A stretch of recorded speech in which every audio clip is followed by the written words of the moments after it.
Buenas tardes a todos, queridos docentes. Es un gusto para nosotros que nos acompañen hoy en esta actividad de la Semana de Lectura Santillana.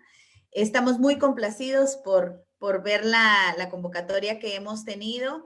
En esta oportunidad vamos a hablar un poco acerca de algunos temas importantes que en este tiempo de educación a distancia pues merecen nuestra atención, como es la comprensión lectora y la forma y las herramientas con las que podemos diagnosticar la comprensión lectora con nuestros estudiantes. Creo que todos estamos de acuerdo en que la comprensión lectora forma parte de las competencias instrumentales comunicativas que son parte de las habilidades del siglo XXI. Y ahora que estamos con nuestros chiquitos o con nuestros jóvenes o con nuestros niños trabajando a distancia, esta es una de las herramientas que los estudiantes necesitan para poder comprender las guías de trabajo, para poder atender a sus clases de una manera, pues obviamente con un aprendizaje significativo y para poder generar procesos de aprendizaje aún a distancia. Para iniciar, vamos a arrancar y yo quisiera que pudiéramos dentro de, pues en el chat, que ustedes pudieran comentarnos y que pudiéramos empezar activando un poco de presaberes y quisiéramos escucharles y leerles. Quisiera que nos comentaran dos preguntas fáciles. Primero, en el chat podrían ustedes escribir qué herramientas están utilizando en esta educación virtual para el diagnóstico del nivel de comprensión lectora de sus estudiantes. ¿Qué herramientas utilizan en este proceso de educación a distancia o educación virtual para diagnosticar el nivel de comprensión lectora de sus estudiantes? Yo creo que es importante que la comprensión lectora se evalúe. Es cierto, se debe desarrollar, debemos realizar ciertas actividades para poder desarrollar la comprensión lectora, pero tenemos que establecer una estructura para poder evaluar el nivel. Tenemos que diagnosticar a nuestro grupo y saber en qué nivel de comprensión lectora se encuentra. Entonces, quisiéramos leer por ahí en el Facebook, en el chat, en el chat, que nos cuenten qué herramientas están utilizando para el diagnóstico del nivel de comprensión lectora. Y otra respuesta que quisiéramos leer por ahí en el chat es, ¿qué importancia creen ustedes que tiene la comprensión lectora en la educación virtual? Sabemos que la comprensión lectora es importante definitivamente en el proceso educativo, pero particularmente cuando el estudiante está trabajando de manera independiente, de manera autónoma, sin que esté cerca de usted y sin que usted pueda mediar ese proceso de manera presencial, ¿qué importancia tiene entonces la comprensión lectora en esta educación a distancia? Quisiéramos iniciar quizá a leer algunos de los comentarios que ustedes han hecho. Por acá nos dicen simuladores de lectura, formularios. Gracias a todos los que están comentando.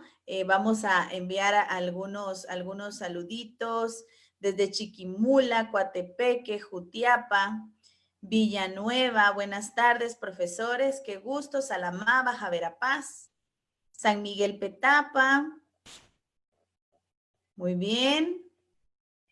Desde Honduras nos están viendo también. Un saludo para Honduras, un saludo para los docentes que están viéndonos desde El Salvador.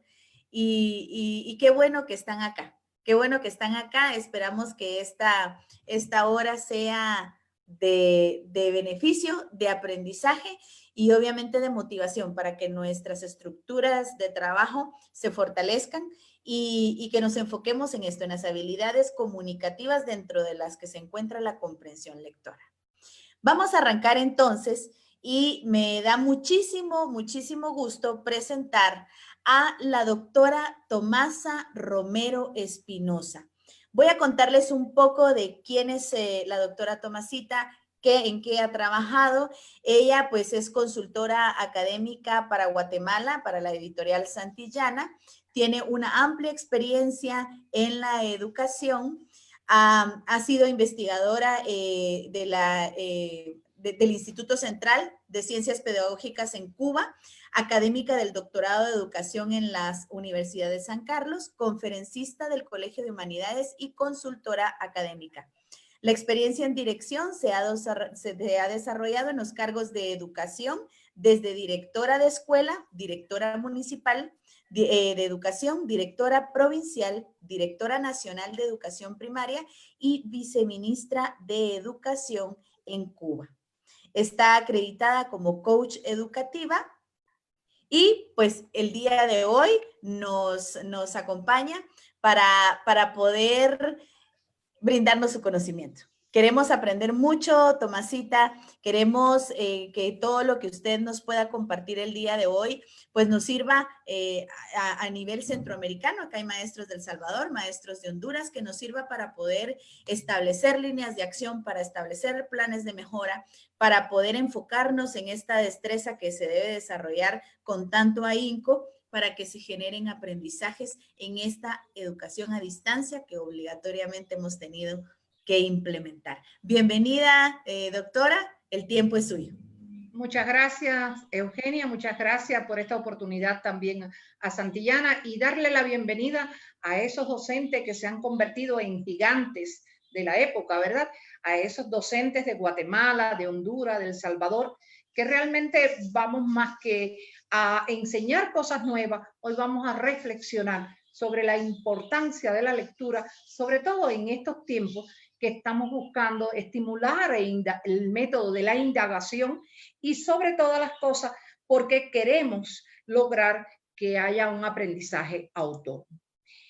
Cuando hablamos de este elemento, para mí es muy importante compartir con ustedes algunas ideas que van muy relacionadas unas a las otras y esa relación directamente proporcional que se tiene es cuando hablamos de la palabra diagnóstico y cuando hablamos de la palabra estrategia. Y muchos se pueden estar preguntando, ¿por qué vamos a relacionarlo? Yo creo que el siglo XXI nos está llevando a un análisis muy particular de que en todo momento lo que vayamos a hacer, tenemos que hacerlo desde una perspectiva científica, es decir, partir del diagnóstico real que tiene cada uno de nuestros estudiantes para poder concebir entonces esa atención personalizada que tanto se requiere en estos tiempos. Por eso es que afirmamos que el diagnóstico, ¿qué me define? Las causas que originan las limitaciones de aprendizaje. Por lo tanto, si no tengo un adecuado diagnóstico, no puedo lograr una estrategia eficaz para actuar en las áreas afectadas. Puede ser que a corto, a mediano y a largo plazo. Esa razón es la que nos mueve hoy a conversar con ustedes sobre esa relación directamente proporcional que hay entre diagnóstico y estrategia, situando una habilidad del siglo XXI que es clave, que es justamente la comprensión lectora. Por lo tanto, nos hacíamos una pregunta y es, ¿por qué son necesarias las estrategias en la solución de los problemas de aprendizaje? Ya viéndolo desde un punto genérico, un punto de vista genérico, de partir de lo general a lo particular, yo diría que las estrategias siempre envuelven la acción humana. Y esto significa que están orientadas por un objetivo intencional. Bueno, cuando usted define por qué tiene que tener una estrategia, bueno, tienes que concebir que el desarrollo del aprendizaje de nuestros estudiantes está muy marcado porque tengas un diagnóstico adecuado de cada uno de ellos y para cada uno de ellos puedas transitar con una estrategia adecuada para el aprendizaje. Por eso es que hay otros autores que reafirman que en cada momento las estrategias para ser efectivas deben ser justamente cautelar, la similitud a las semánticas y a las oraciones, pero sobre todas las cosas tienen que responder muy bien a esa intención dirigida a lo personal de cada uno de ellos. Por tanto, yo diría que las estrategias buscan dos objetivos. Un primer objetivo, entender en qué estado están los estudiantes al comienzo de un año en un tema determinado o en el periodo. Yo creo que hay una razón muy marcada por la que hoy estamos hablando con tanta potencialidad de activar los presaberes. Creo que el punto de partida de activar los presaberes es justamente diagnosticar el estado real que tienen los estudiantes para poder asumir el nuevo contenido, que es reiterativo y puede ser mucho más amplio. Yo aquí quisiera detenerme en que un verdadero diagnóstico no va solo desde la perspectiva cognitiva, sino que tengo que tener muy en cuenta evaluar el desarrollo de habilidades y tengo que tener muy en cuenta, sobre todo en los momentos en que de este confinamiento, tenemos que evaluar muy bien el estado emocional. Recuerden que esa triada es la que me va a permitir poder llevar adelante viendo al ser humano como una unidad biopsicosocial diferente uno de otro y me va a poder permitir entonces ver a cada cual en su verdadero entorno y con su zona de desarrollo próximo, porque de lo contrario no estaría haciendo un análisis profundo de cada uno de mis estudiantes. En segundo lugar, yo creo que es tomar decisiones que faciliten y mejoren el aprendizaje durante el desarrollo del proceso educativo. ¿Por qué digo esto? Porque hay veces que estamos tan apurados porque el niño aprenda, que no nos detenemos a valorar su entorno social. Muchas veces el entorno social nos está limitando un aprendizaje más acelerado o menos acelerado. Pero también los estilos de aprendizaje de cada uno de nuestros estudiantes nos llevan a poder analizarlo con mayor precisión e incluso docentes. Yo les diría, no pierdan de vista las funciones ejecutivas. Muchas veces nos enfocamos en el contenido y no revisamos en cuán estimuladas están las funciones ejecutivas de cada uno de los estudiantes que nosotros tenemos, que son la antesala para poder llegar a un aprendizaje efectivo. Entonces, ¿cómo lo vamos a clasificar? Bueno, pues la lectura específicamente la tenemos que clasificar en 5 niveles: el literal, el inferencial, la crítica, la apreciativa y la creativa. Yo creo que estos nombres nos dejan claro que esta diversidad de niveles pueden también establecerse en una relación directamente proporcional con las taxonomías que muchas veces utilizamos, donde el niño puede ir en un proceso de acercamiento de la literal a la inferencial, de la inferencial a la crítica y de la crítica a la apreciativa y lógicamente llegar al proceso de la creatividad. Pero recuerden, siempre porque haya una estrategia intencionada, guiada por el docente y que tenga un carácter muy particular para cada uno de los estudiantes. Entonces, si yo fuera a hacer el diagnóstico, yo tengo que tener conocimiento de cuáles pudieran ser los factores que van a influenciar en las dificultades de la comprensión lectora. No es ir a hacer un diagnóstico total, no. Yo creo que si nosotros vamos a hacer un diagnóstico de lectura, específicamente, tenemos que enfocarnos hacia ese fin en mente. Por lo tanto, lo primero, tenemos que revisar la historia que antecede a ese niño y es justamente cuáles son las deficiencias que tuvo al inicio de su proceso lector. Es decir, qué deficiencias tiene en la descodificación. ¿Cuáles son las confusiones respecto a las demandas de las tareas? Hay niños que tenemos en el salón de clase que nos cuesta trabajo que entiendan lo que le decimos y utilizamos varios recursos. Por ejemplo, cuando ponemos una tarea y hay muchos que nos dicen, no entendí, y entonces usted le dice, pero como no te lo he repetido 3 veces, no, docente, el problema es que la puedes repetir 10 veces. Es la manera en que tú le estás diciendo lo que él no puede entender y posiblemente sea una pobreza de vocabulario. Por lo tanto, no tiene significado de esas palabras que tú estás abordando y eso le va a limitar. Y ahí hay que definir muy bien, esto lo tiene que tener muy claro el docente. Hay veces que también se da otro factor, son los escasos conocimientos previos que pueden tener. Para eso yo les decía al inicio, yo tengo que estudiar muy bien el entorno social de cada uno de mis alumnos. ¿Por qué? Porque ese entorno social me va a dar las vivencias y me va a dar también la posibilidad de saber cómo están los presaberes que ellos tienen desde su nacimiento hasta el momento actual. Por lo tanto, Vamos a hablar que puede haber que haya problemas de memoria, que haya desconocimiento o falta de dominio de la estrategia de comprensión. Y yo quisiera también destacar el escaso control de la comprensión. Muchas veces queremos dar saltos cualitativos muy rápidos que no son posibles en determinado tipo de estudiantes. Pero hay algo que es motivacional y era cuando yo les decía que no se puede perder de vista. Es cuando ese niño tiene escaso interés por hacer la tarea. Muchas veces no tiene el acompañamiento familiar, no tiene una elevada autoestima, realmente está en condiciones donde él no está psicológicamente preparado para enfrentar un proceso que lo lleve a un reto mayor. Entonces, ¿qué hay que hacer? Bueno, primero que todo, yo tengo que tratar de buscar el equilibrio emocional como docente para poder llevar adelante un proceso de ayuda integral, que es a lo que llamaríamos a una educación holística. Es decir, a ver primero que todo al ser humano como centro de ese proceso para después entonces poder empezar a implementar mi estrategia. No puedo comenzar una estrategia si yo no defino muy bien los conceptos para los cuales me estoy preparando. Bueno, yo quiero una estrategia para lograr efectividad en la lectura comprensiva. Muy bien, excelente. La lectura comprensiva es una actividad que es personal, de manera interactiva, estratégica, es constructiva, cuyo objetivo fundamental es llegar a la profundidad del texto utilizando las diferentes estrategias. Ejemplo, el antes, el durante y el después de la lectura.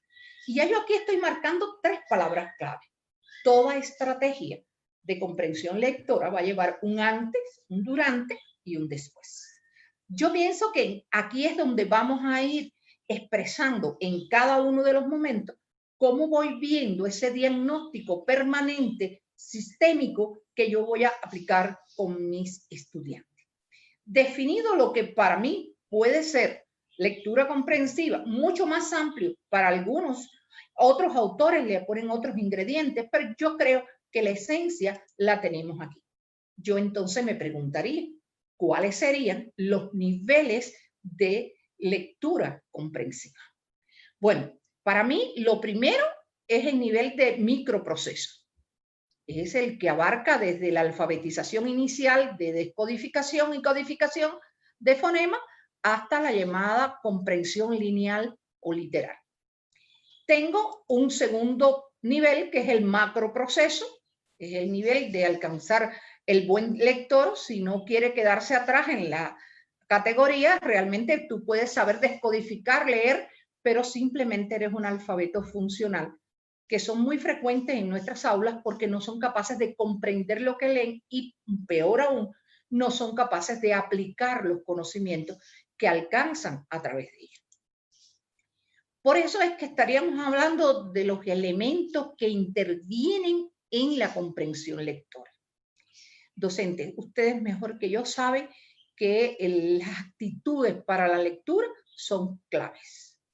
Un alumno que no tenga hábitos lectores, un alumno que más que no lo tenga, puede tener una actitud negativa para la lectura, consecuencia, no logra la concentración. Y un alumno que no logre la concentración en la lectura no puede sacar las ideas básicas de lo que ha leído. Por tanto, no puede hacer un proceso de comprensión adecuado. Hay otro elemento que también interviene en la comprensión lectora y es el tipo de texto o que yo como docente he elegido o que el alumno le hemos facilitado para que lea. Y es cuando este no tiene una relación directamente proporcional con las características de las edades. Y se van a dar cuenta que hay niños que aún en la adolescencia les gusta leer los libros de los más pequeños. Y es porque justamente ahí que encuentran ellos. La complejidad no es alta y por lo tanto lo hacen de manera más fácil. Esto va demostrando una actitud negativa ante la lectura. El tercer elemento que quisiera marcar es el nivel del vocabulario. Hay que probar mucho en nuestros salones de clase y en este caso en nuestras aulas virtuales el hecho de mantener el diálogo, la comunicación, es una esencia. ¿Y por qué digo que es una esencia? Porque nos va a permitir saber cuál es el nivel que tienen de conocimiento de los significados de las palabras clave que en una determinada lectura existen. Y yo no creo que es lo que saben, sino yo creo que hay que medir el esfuerzo de que ellos quieren salir a buscar el significado. ¿Por qué? Porque tienen las herramientas a su alcance. El cuarto elemento que les hago referencia es el propósito de la lectura. Hay lecturas que tienen una intención de aprendizaje de memoria. Hay otras lecturas que van más a lo general y que solo te enfocas en el núcleo. Yo creo que eso hay que irlo definiendo para qué es ese propósito de lectura cuando tú concibes la estrategia. Y yo vuelvo con el quinto elemento, no puede ser olvidado, es el estado físico y afectivo en general que tiene el niño. ¿Por qué yo hablo de este nivel? Bueno, yo hablo de este nivel porque el problema está dado sobre la base que tengo que tener muy en cuenta los problemas de salud. Tengo que tener muy en cuenta como causales de que no logran llegar a la comprensión lectora los problemas nutricionales, los problemas muchas veces de visión. Otras veces tenemos que hablar de los problemas afectivos, del propio cansancio. Todos estos unidos me pueden limitar la concentración. Y un niño con estas características puede tener un buen vocabulario, puede gustarle la lectura, tener hábitos lector, pero sin embargo no llega al nivel de creatividad porque realmente física o emocionalmente no está en condición. Por tanto, fíjense cuántos elementos le he ido aportando para que ustedes, en primer lugar, a un diagnóstico como un núcleo central de esta conversación. Bueno, para un diagnóstico, ¿cuáles son los factores que pueden impedir una comprensión lectora? Y hacia ahí voy. Pero fíjense cómo ya voy hablándoles a ustedes de qué elementos intervienen en ese proceso de comprensión lectora. Y es entonces, ¿cuáles son las características del buen lector? Es decir, vamos a hablar en positivo. Y por eso arriba ven la palabra que es diagnosticar y evaluar. ¿Qué voy a diagnosticar y qué voy a evaluar? Bueno, vamos a ver en qué medida yo puedo evaluar si tiene o no mis estudiantes las características de un buen lector.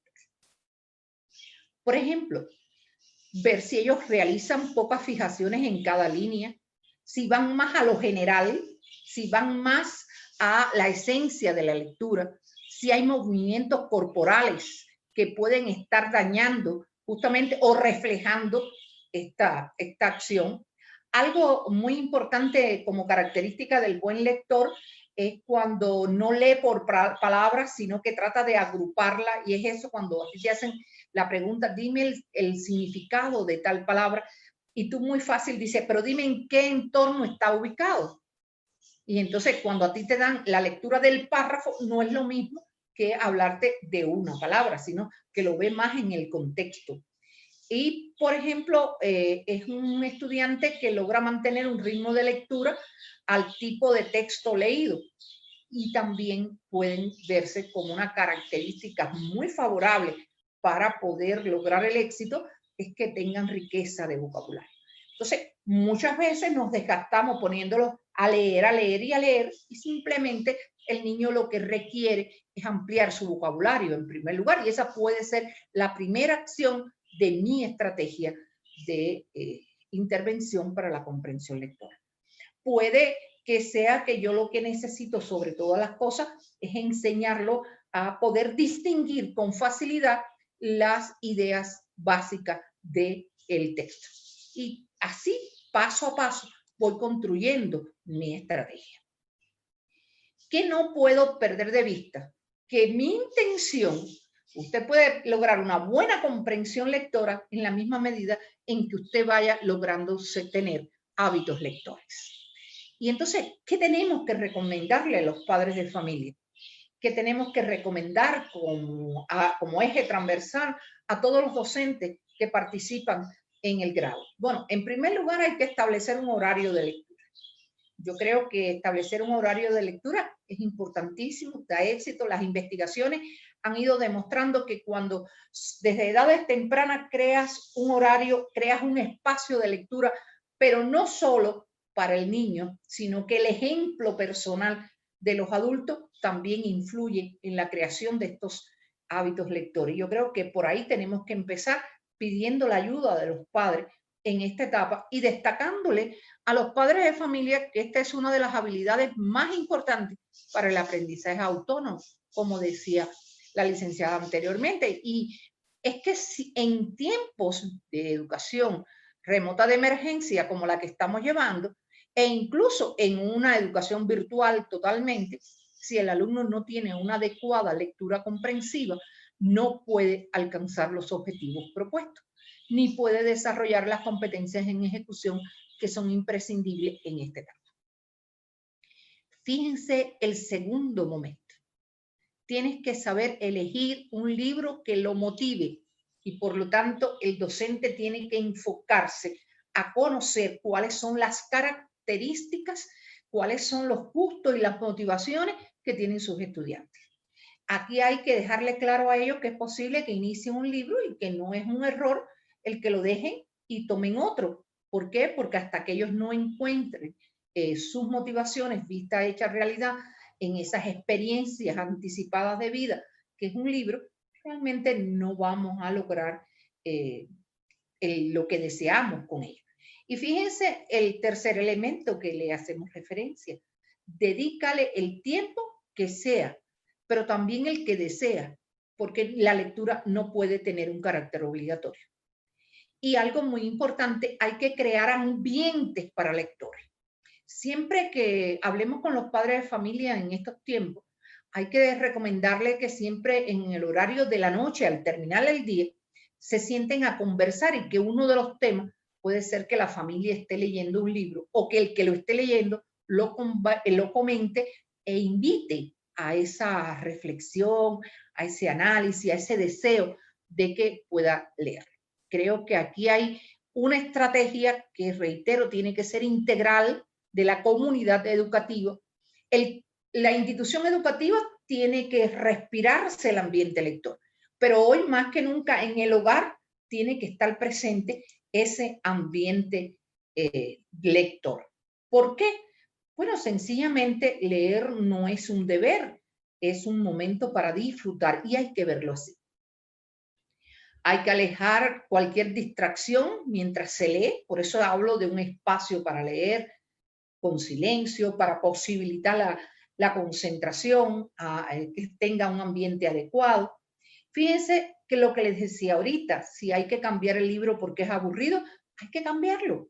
Lo más importante es que siga leyendo. Creo que esto, una recomendación que le damos es que no te preocupes por la velocidad que en un momento tenga el niño en su lectura, sino que lo que a ti te tiene que ver es si está disfrutando realmente el momento de lectura. Y así, paso a paso, esto puede ser otro componente, otra acción de la estrategia que, como se dan cuenta, estamos modelando desde el inicio. Cuando yo decía que al iniciar el tema o iniciar el ciclo o la unidad, yo hago un diagnóstico de los presaberes que tienen mis alumnos. Pero sobre todas las cosas no voy tanto a lo cognitivo como a lo procedimental. ¿Qué habilidades tienen instauradas mis alumnos para poder llevar adelante un buen proceso lector? Y fíjense cómo hemos ido modelando la estrategia de intervención ante la realidad que te dé cada uno de los casos de estudiantes que tú puedas tener. Y por eso es que digo, lleva tu libro a todos lados para aprovechar el tiempo. Yo creo que hoy la facilidad de poder tener el teléfono en mano, poder descargarlo, pero además la facilidad y posibilidad que da Santillana de un grupo de textos, de libros recreativos que puedes bajar desde su catálogo, yo creo que sería significativo que ustedes busquen ahí recomendaciones para darle a la familia. Por tanto, aquí estoy resumiendo una tercera idea. Y estoy resumiendo la idea que la estrategia de intervención lectora para lograr la comprensión es imprescindible que se haga de manera integral, con acciones para los estudiantes, con acciones para el colectivo de docentes que participa en la educación de un grado determinado y en tercer lugar tienen que estar implicados los padres de familia. Por eso es que hablamos de ese contagio que tienen que tener todos. Ahora, ¿por qué sustentamos que es tan importante que la estrategia vaya a lograr la lectura comprensiva y el hábito lector? Y fíjense que ustedes ahí se están moviendo en dos ideas claras. ¿Por qué? Porque la lectura debe ser y convertirse en un eje transversal. Ese eje transversal que tiene que estar asociado a todas las asignaturas. ¿Por qué? Porque tiene una alta carga de valores y actitudes para elaborar juicios críticos ante una problemática. A mí, si hoy me preguntaran a qué deben ir los estudiantes a la institución educativa o para qué el estudiante está participando en un proceso docente, yo diría, sin temor a equivocarme, que lo más importante que debe hacer el estudiante al recibir una influencia educativa es desarrollar en él un pensamiento crítico y creativo. En la medida que enseñemos a pensar críticamente, estamos enseñando a ser autónomos. Estamos enseñando que el contenido sea solo el vehículo que me traslada de un lugar a otro. ¿Para qué? Para aplicarlo en la vida práctica. Eso solo lo logramos si se convierte la lectura en un eje transversal. Lo que desde la reflexión crítica sea capaz de transformar las visiones tradicionales que ofrece el mundo, yo creo que en un mundo globalizado, donde no estamos formando un ciudadano solo para su país, sino es un ciudadano para el mundo, tenemos que tener claro que es imprescindible una lectura comprensiva. Fíjense que el carácter dinámico, pues van cambiando las necesidades e intereses que podamos tener y deben ser tomados en cuenta largos procesos de planificación prácticas educativas y en especial hay que reconocer la importancia de conectar con elementos de la vida cotidiana. Yo aquí sí a los docentes les recomiendo que en toda clase virtual, en toda guía de trabajo, usted establezca los nexos entre el contenido, la habilidad y sobre todas las cosas, cómo lo va a llevar a la práctica diaria, el para qué me sirve. Si en estos tiempos de crisis realmente no tenemos en cuenta esto, va a ser muy difícil la motivación de los estudiantes. Pues sabiendo ya que es comprensión lectora, bueno, vamos entonces a reafirmar un concepto que es una estrategia según Isabel Soler. Es un procedimiento llamado también a menudo reglas, técnicas, método, destreza o habilidades, o simplemente un conjunto de acciones bien ordenadas que al finalizar, es decir, dirigida a obtener una meta. Recuerden que la estrategia tiene una intencionalidad, son acciones muy bien organizadas que tienen que tener en cuenta lo cognitivo, lo actitudinal y lo procedimental. Y que tiene que ser integral, puesto tiene que participar la comunidad educativa. ¿Por qué entonces hay que enseñar estrategias? Y esa es otra pregunta que quizás muchos se hagan. Si solo basta con que aprendan a leer. No, no basta con que aprendan a descodificar. Yo creo que es importantísimo las estrategias de lectura porque son procedimientos que se necesitan ser aprendidos. Es decir, necesitan ser construidos por cada uno de los alumnos de manera conjunta. Es decir, tengo un libro delante, ¿qué es lo primero que tengo que hacer? Bueno, ¿de qué trata el libro? ¿Por qué se llama así? Y yo empiezo entonces a crear mis condiciones previas antes de iniciar el proceso de lectura. ¿Para qué? Porque esto me permite que los alumnos se formen como lectores autónomos, capaces de enfrentar de manera inteligente a textos y de muy distintas índoles. ¿Qué quiero decir con esto? Hay veces que nos pasamos la vida preocupados porque no nos gustaría que un adolescente lea determinado autor. Y realmente si se lo prohibimos, eso es lo que más le gusta al adolescente. Entonces, ¿qué yo les propongo? Lo importante no es lo que tú lees, lo importante es la capacidad que yo instauré en ti de pensar críticamente para saber discernir entre lo bueno y lo malo. El ser capaz de comparar dos autores y llegar a tus propias conclusiones. entonces no se dan cuenta que hay que enseñar estrategias para no solo convencernos o simplemente sentirnos satisfechos porque leyó un libro y después nos los cuenta y no le pedimos al final que haga una valoración de lo que quiso expresar el autor, que critique, que analice, que haga síntesis e incluso que me proponga creativamente qué pudiera haber hecho él si hubiera sido el autor. Yo creo que estos son los elementos que aún están perdidos en la concepción de estrategias que son muy teóricas y que realmente no logran ver al estudiante como un todo. Por eso entonces, ¿hacia dónde me quiero enfocar ahora? Bueno, quisiera enfocarme a que sepan que esas estrategias que hay que hacer y que están divididas en 3 etapas muy bien marcadas que hemos venido hablando desde el inicio, el antes, el durante y el después, tiene características muy particulares cada una de ellas. Las estrategias antes de leer hay que establecerse objetivos determinados. Hay que dirigir el pensamiento a lo que queremos. Hay que activar los conocimientos previos. Por lo tanto, antes de iniciar una lectura, tengo que hacerle preguntas, puede haber lluvia de ideas, puede haber aproximación de ideas del texto y hay que buscar organizadores previos que me permitan verlo desde un punto de vista claro y concreto. Y la formulación, lógicamente, de predicciones que van a verse no solo en este momento, que simplemente es una antesala, sino que se va a ver también en este segundo momento, que es el más espaciado, pero es el que si no llegas bien preparado, no vas a cumplir con éxito.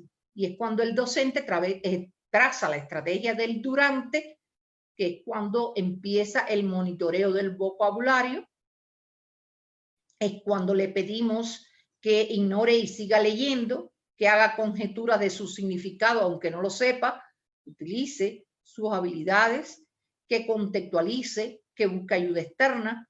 Es cuando hablamos de localizar lo que hablábamos ahorita, las ideas principales, que me las subrayen, que hagan diagramaciones a un costado para ir marcando. Muchos de nosotros, como estilo de aprendizaje, ustedes saben que nos gusta marcar cuando estamos estudiando, porque vamos descubriendo las ideas principales. Yo creo que es una habilidad que hay que enseñarla a nuestros estudiantes para buscar justamente la facilidad de la comprensión.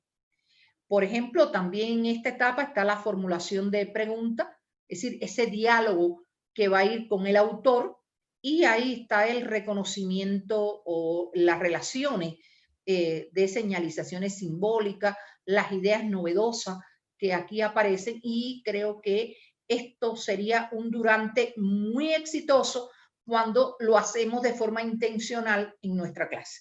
¿Por qué? Porque lo hemos concebido como una estrategia. No olviden que la estrategia puede tener acciones a corto, a mediano y a largo plazo.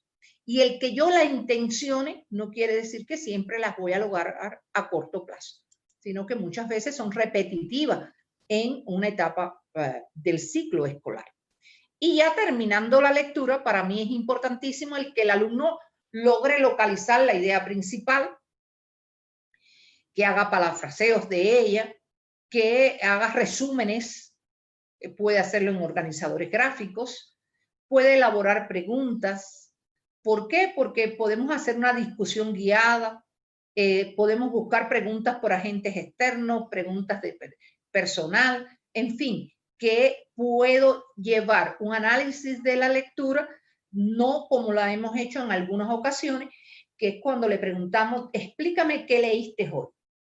Realmente él te va a describir algo, pero no va a poder establecer, por ejemplo, las causas y consecuencias, los problemas y las soluciones. No te va a poder definir con claridad cuáles son las intenciones que quiso reflejar el autor en esa obra. Por eso yo me quiero referir que la lectura es una competencia en ejecución. Yo creo que esta palabra la he repetido varias veces, porque precisamente el hecho de poder decir que están haciendo un nuevo paradigma, el decir que esta educación que se nos viene encima después de pasada esta pandemia es una educación unicanal, una educación mixta, como le querramos llamar, donde vamos a estar presente la presencial, la semipresencial, donde va a estar presente también la virtual. Pero, ¿qué es lo importante de todo esto?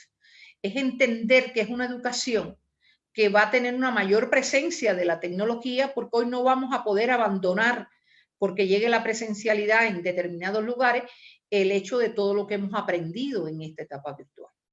Entonces, esta enseñanza remota de emergencia nos está posibilitando un aprendizaje. Yo en la mañana de hoy comentaba con algunos docentes que compartía y le decía, estamos escribiendo las memorias de lo que ha sido esta etapa. Estamos registrando todo lo que hemos hecho con ese altruismo que han tenido los docentes para poder decir, bueno, vamos a diseñar una estrategia integral para condiciones excepcionales.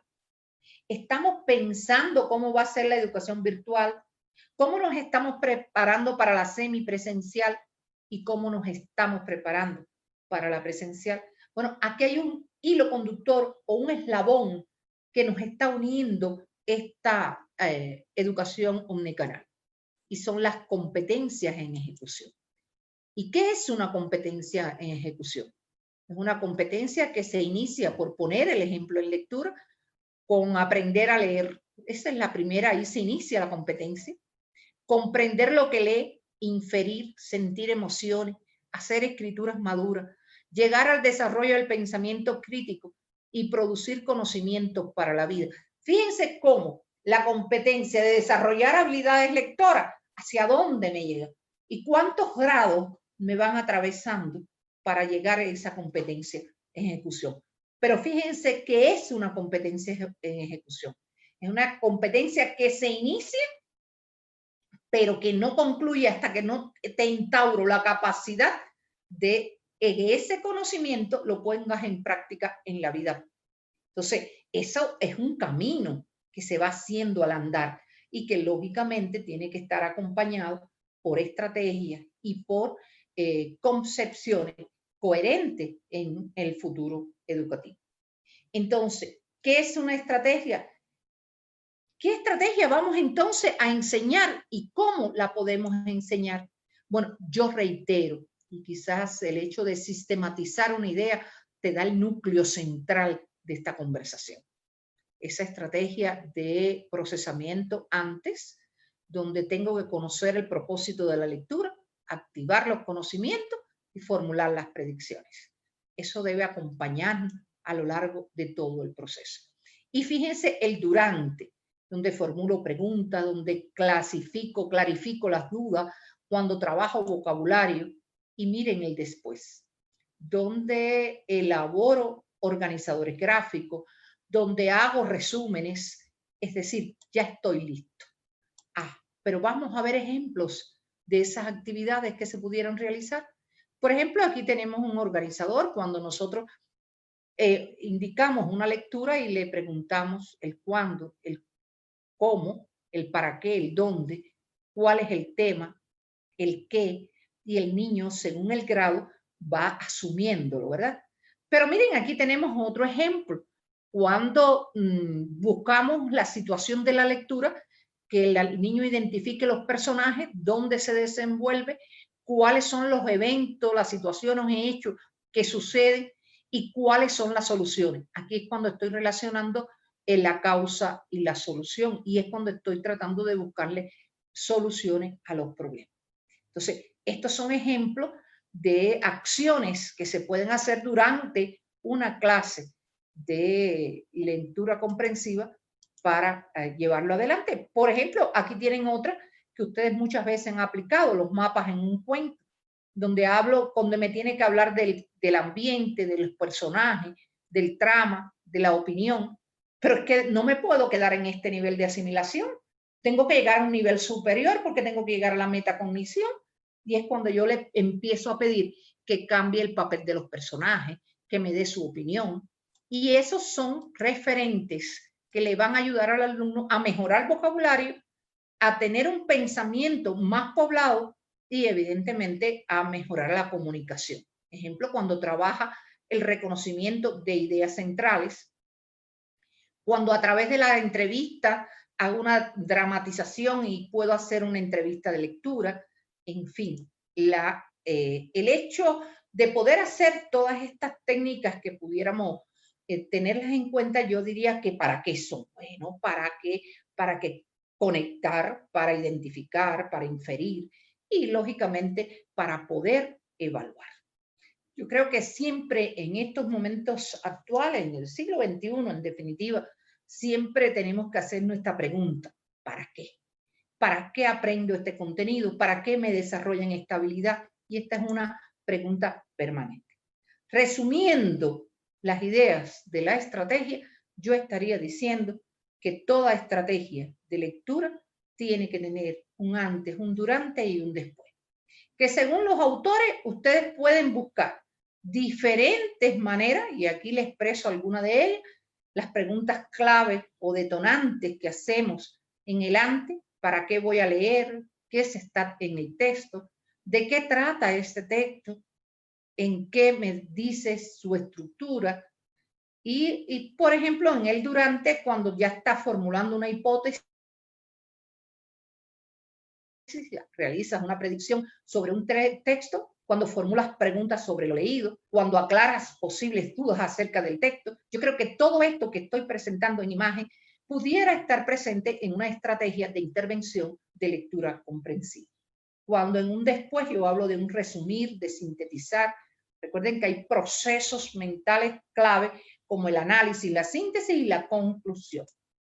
Y aquí pudiéramos ver algunos ejemplos de técnicas que pueden ser aplicables en el salón de clase. Estaríamos hablando de la lectura grupal, que muchos aplicamos, cuando estamos hablando de canciones, de anécdotas, cuando somos capaces de anotar datos interesantes, y eso nos va a permitir que esa lectura grupal le lleve al aprendizaje, de aprender a aprender, es decir, poder aprender unos de otros. Y la otra técnica es la lectura predictiva. Es cuando muestro un dibujo, por ejemplo, para crear una historia colectiva a partir de ellos.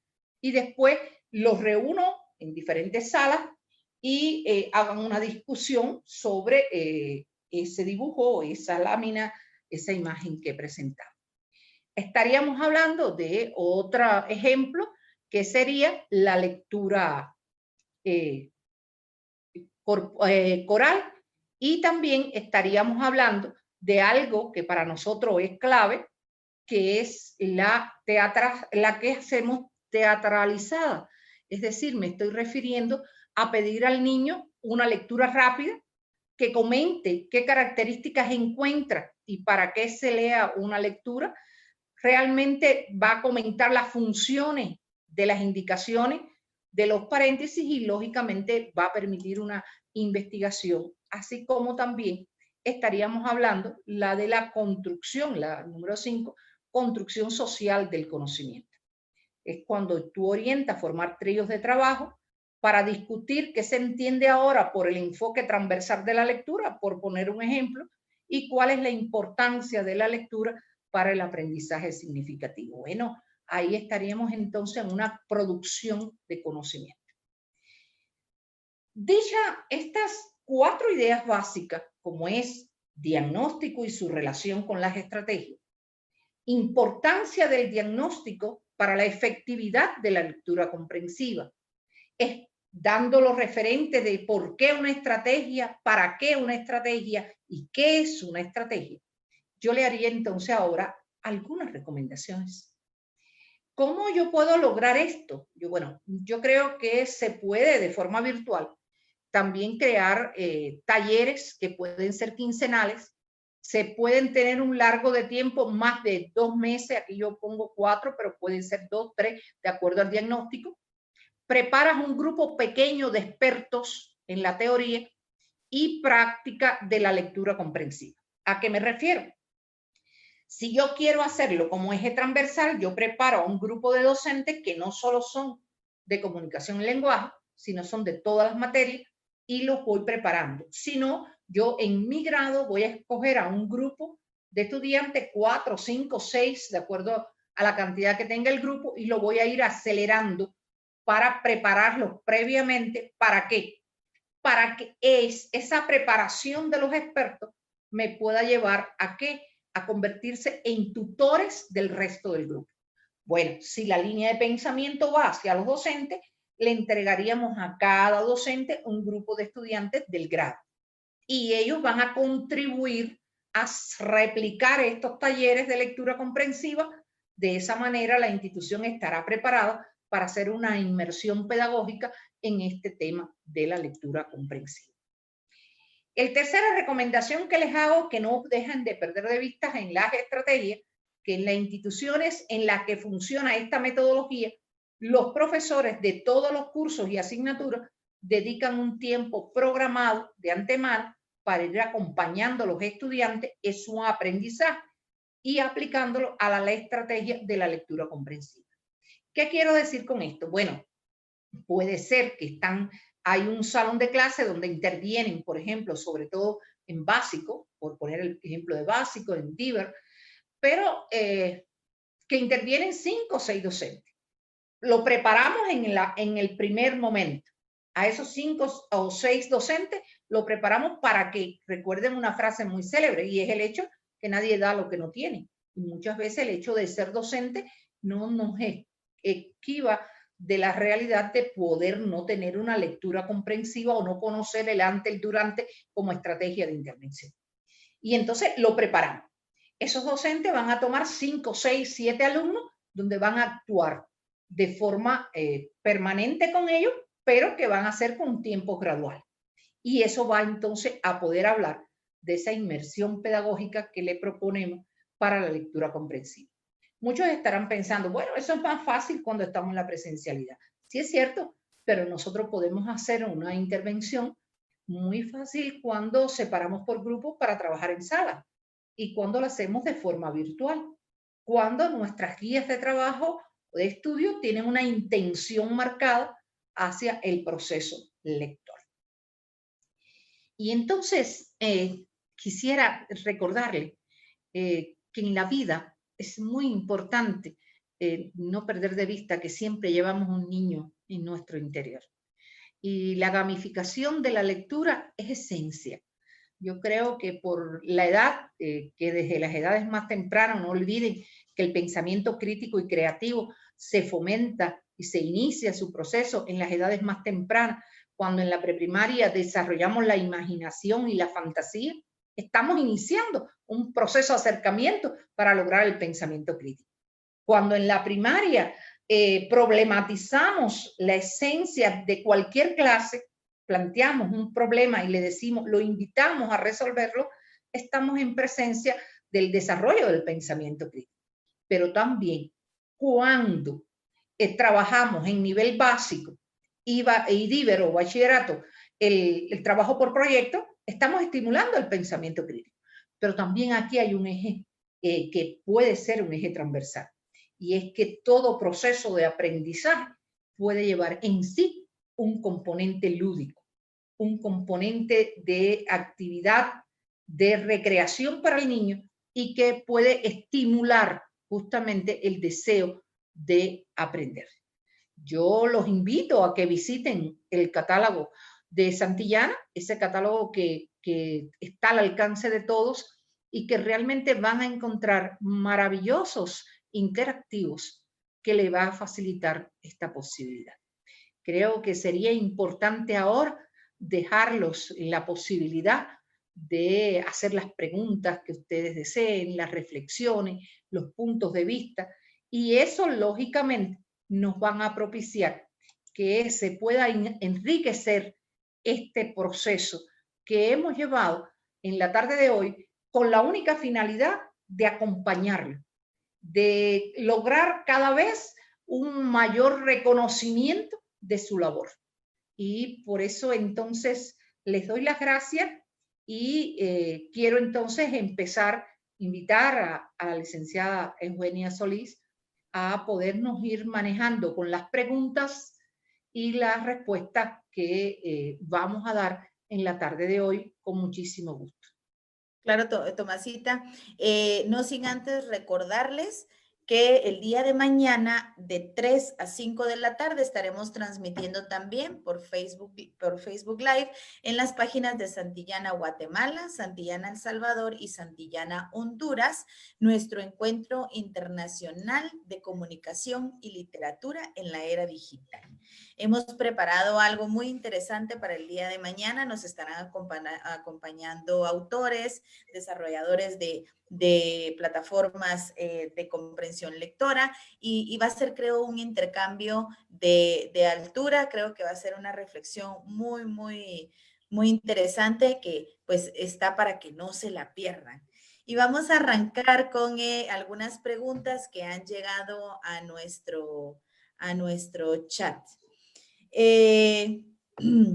Ana Luisa Lechuga pregunta, ¿cómo poder elegir lecturas para adolescentes y que éstas puedan llamar su atención y motivación?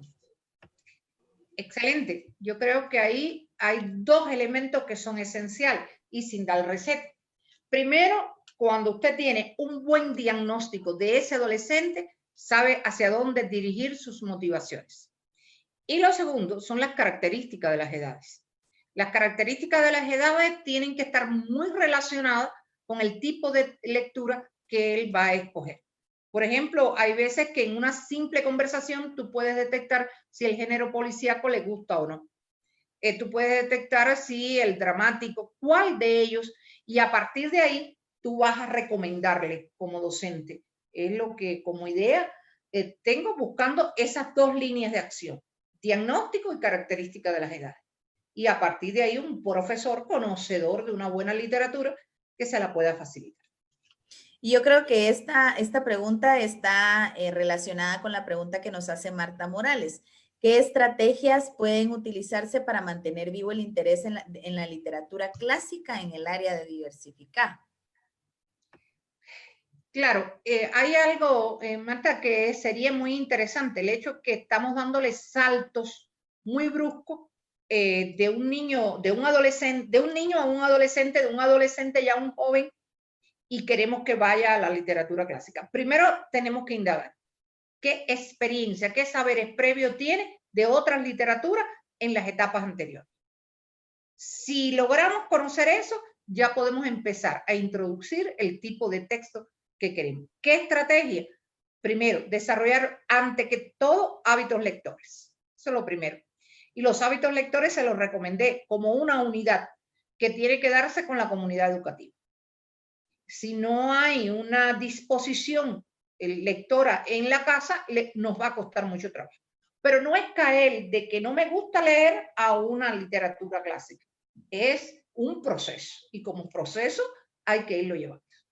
Exactamente, yo opino de la misma manera. La lectura se debe ir desarrollando desde edades tempranas, porque entonces cuando los estudiantes llegan a un diversificado, a un básico, con nada de lectura desarrollada previamente, es complicado que puedan amar una literatura clásica que quizá es un poco más densa, que quizá tiene más elementos y que han sido al final diseñadas para gente con una lectura un poco más madura, ¿verdad? Entonces, la clave, y como todo esto es un proceso, esto no se desarrolla de la noche a la mañana, la clave es desarrollar la lectura en las edades tempranas. Ahora, ¿qué hacemos cuando las personas o cuando los estudiantes vienen a nuestra aula y ya los recibimos este año, cuarto bachillerato, y odian la lectura? O sea, ¿y ahí qué podemos hacer? ¿Ya no es remediable? Por supuesto que sí.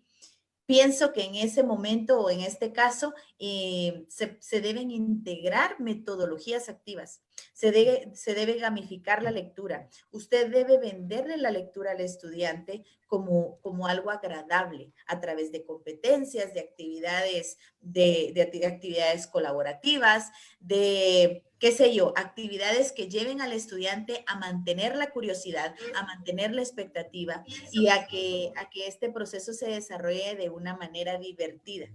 Recuerden que para poder generar un aprendizaje debemos manejar la emoción en ello, debemos ir gestionando también las emociones. Bueno, esta pregunta es similar, ¿cómo motivar a los alumnos de bachillerato ahora que estamos a distancia, verdad? ¿Cómo diagnosticar? Esta es otra pregunta que hace Miss María Elena Camey. Susi Hernández, ¿cómo diagnosticar en estos momentos que estamos a distancia? ¿Cómo podemos diagnosticar este proceso si no tuvimos el tiempo para conocer a nuestros estudiantes? Pregunta Susi Hernández. Muy bien, excelente. Yo creo que, Susi, lo importante aquí es saber indagar. Cuando usted tiene una clase virtual, usted hace preguntas.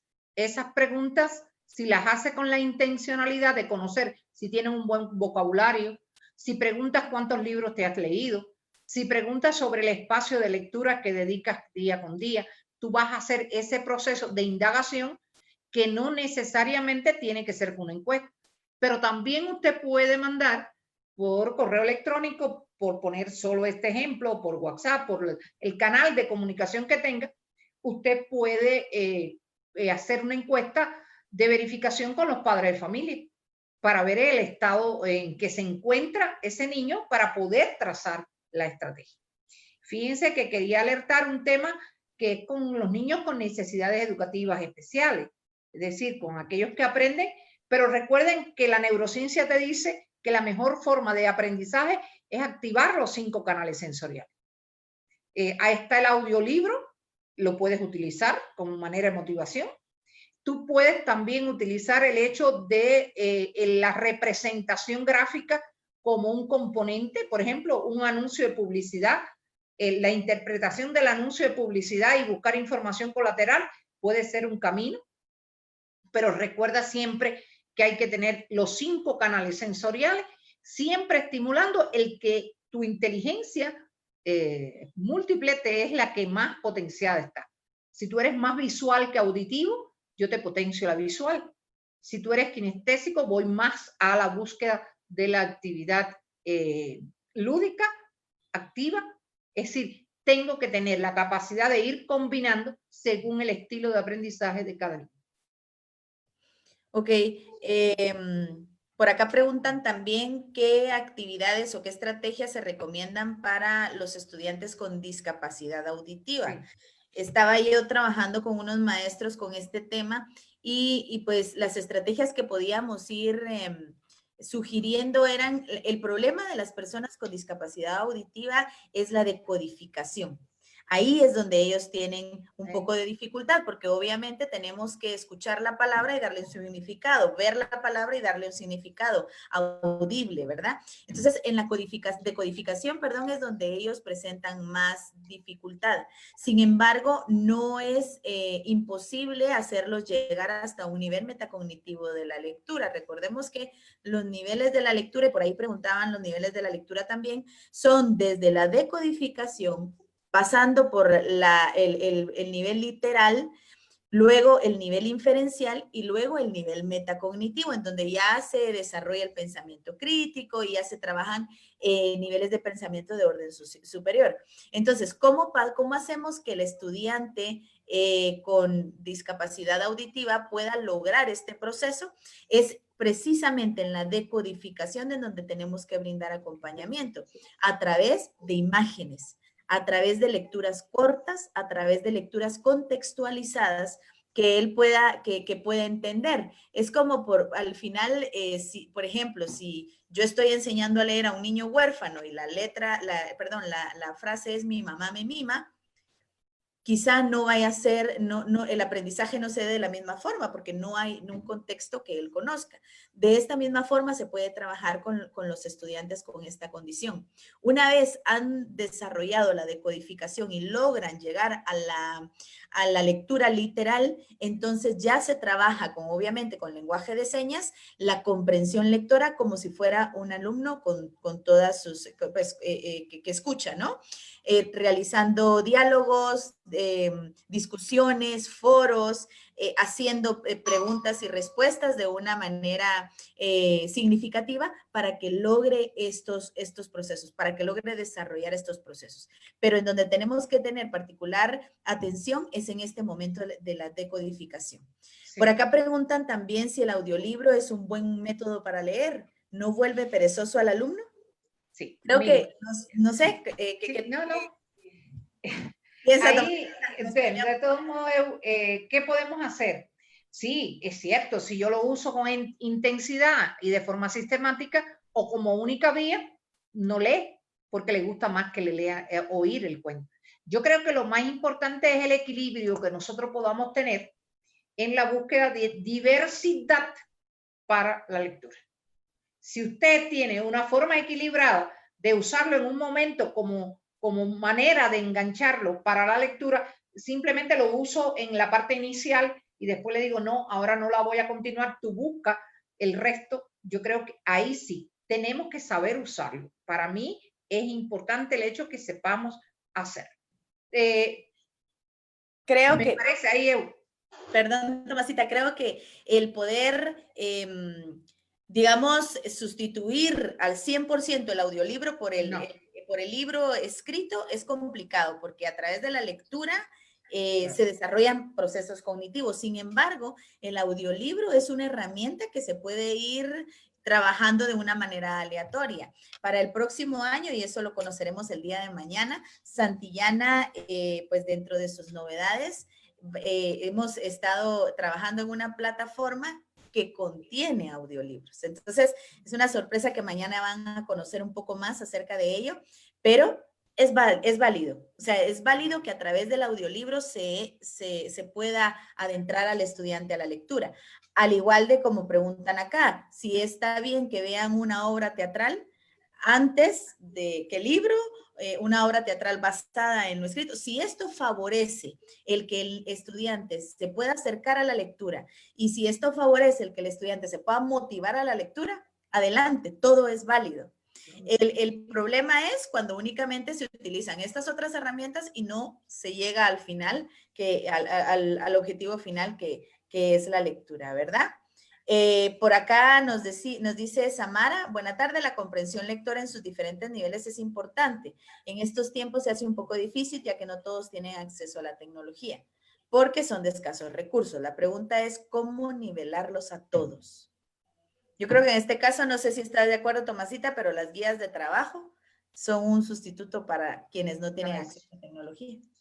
Exactamente, el hecho de tener las guías de trabajo al alcance de todos, ahí es un sustituto total para aquellos que tienen y para los que no la tienen. Exactamente. Por acá preguntan también cómo involucrar al padre de familia en la aceptación o desarrollo de este hábito. Claro, yo ahí quiero dar referencia a algo que he dicho en varias ocasiones. En este tiempo de confinamiento estamos muy preocupados por lo que la calidad con lo que va a trabajar el docente, cómo lo va a hacer, y yo creo que sí que es muy importante. Pero yo creo que se ha descuidado algo que tiene que ser esencia, que son las escuelas de padres. Usted tiene que preparar a los padres para esta etapa que le tocó. Hay que demostrarle a los padres que en este momento y en el que viene, si un niño no tiene una lectura comprensiva desarrollada como habilidad, realmente no va a tener éxito, no en la primaria, no en el básico, no en el DIVER, no, ni en la universidad. Y entonces yo creo que hay que potenciar las escuelas de padres con temas de este tipo para poder hacer entender a los padres que hoy están muy preocupados por ayudarlos a hacer la guía, por sentarse a ver la videoclase en muchas ocasiones. Para evaluar lo que está pasando, yo creo que sí que es bueno, pero hay cosas que el padre de familia tiene que trabajar más, como por ejemplo enseñarlo a comprobar y a estimular las funciones ejecutivas de los niños. Hay que enseñarlos a cómo crear hábitos lectores en los niños y para eso ellos pueden perfectamente. Por ejemplo, hay que enseñarlo en las escuelas de padres a cómo potenciar en la actividad lúdica en la casa a partir del contenido que dio en el día. Trabajar las matemáticas a través de la actividad práctica en el hogar. Esas son de las cosas que no podemos descuidar. Claro está, en un primer momento era cómo mantener viva la educación. Yo creo que eso era esencia.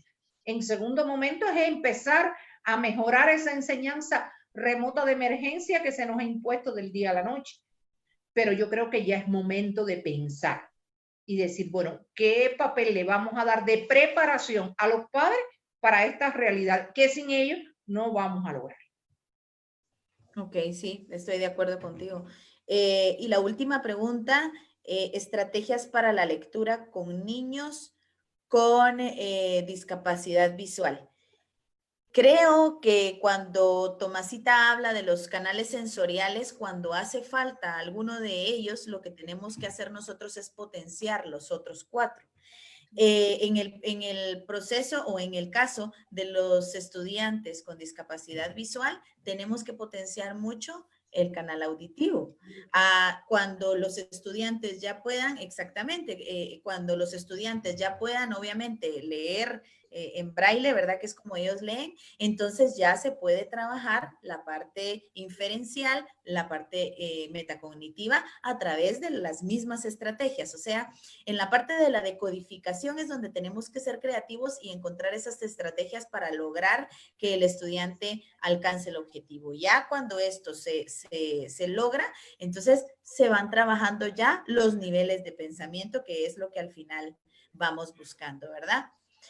Tomasita, creo que estamos ya en tiempo. Hay muchísimas preguntas más. Por cuestión de tiempo ya no podemos profundizar en todas. Sin embargo, creo que estos espacios, son muy enriquecedores para los docentes que están literalmente picando piedra. Yo hoy en la mañana platicaba con un grupo de docentes y les decía, cuando veamos la situación difícil en donde nuestros estudiantes no tienen acceso a tecnología, no están interesados, están desmotivados, las familias que no colaboran o qué sé yo, tantas situaciones que vivimos en el día a día, creo que tenemos que preguntarnos por qué decidí ser maestro. ¿Qué me movió a trabajar en esto? Y cuando encontramos esa motivación de dentro, nos volvemos creativos y hacemos magia, y con lo que tenemos, con las situaciones que estamos viviendo, creo que podemos lograrlo. Creo también que esto es un proceso, pero si no empezamos hoy, ese proceso nunca se podrá evidenciar. Pero es que ya vinieron así, ya han pasado cuántos años y esto ya está hecho un desastre. Pues es momento de levantarse y empezar a trabajar. Exactamente. Yo solo decirle que, bueno, el abrazo virtual de Santillana siempre les va a llegar a ustedes. El saber que confiamos mucho en todos los docentes, pero sobre todas cosas lo admiramos mucho.